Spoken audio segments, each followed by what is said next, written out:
This is the VX4 controller and it works on PlayStation. Oh, for fuck. Oh, I can't deal with this game. It's like, there's literally no port. So I can't hear anything. And I'm just getting absolutely destroyed. It's actually not fair. Hence the name, as well as PC. It's too easy. It's too easy. Too easy. Come on, where's the next? I was scouring the internet day after day, night after night, waiting to find a reliable controller. 2 hours later. And there's a chance I actually might have found it with this one. And yeah, I think I finally found it. I think this is the one. This is a wired budget controller, only costing $19.99. And just imagine a PlayStation controller if it bought a few pounds and lost its home. The comfortability factor is something that will range from person to person, depending on people's hand size. Me personally, I love it.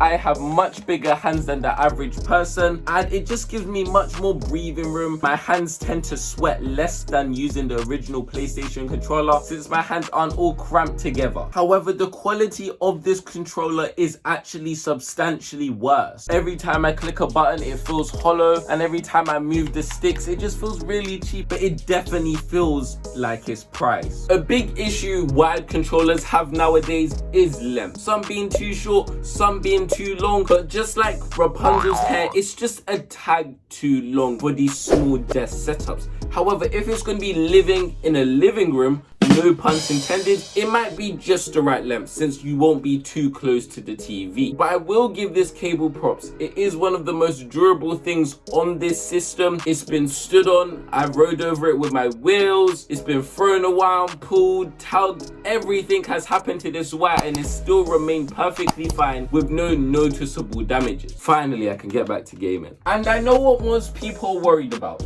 input delay and lag. But I must say, this controller works absolutely fine. It works just like an average run-of-the-mill PlayStation controller. I've experienced no lag or delay, so there's no need to worry about this. I would say it's kind of affecting this driving skill though. Like, I'm seen to like drift a lot more, but maybe that's just because I haven't played this game in a while. However, when actually playing on PC, there is a little bit of issue because as soon as I plug it in, it loads me onto Steam games or something like that. And every time I click something, it's just really delayed. Although once I do get into the game, there's actually no delays, but it's just kind of a hassle when going through the Steam games. And there is, of course, some games you can play on the controller and some games you can't. It just depends on what game you're playing and what Steam allows. And although it does work on PC, it's just really long, it's a hassle. Plus, it tells me to install a file that my PC tells me is suspicious. Like, it doesn't make sense. Why am I installing something that my Windows 10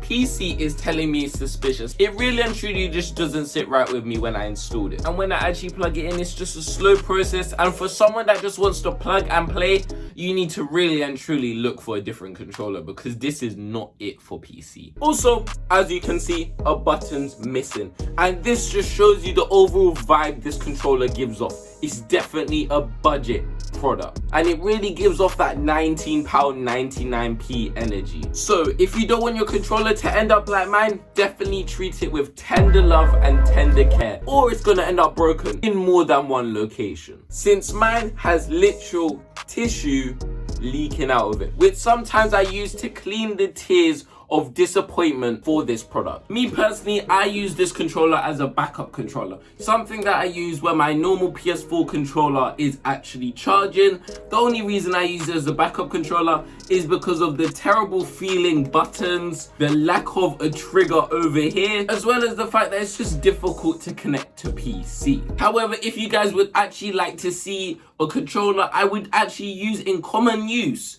check out this video right over there. And yeah, that was the end of the video. Consider liking, subscribing, supporting the channel, and catch you in the next one. Bye.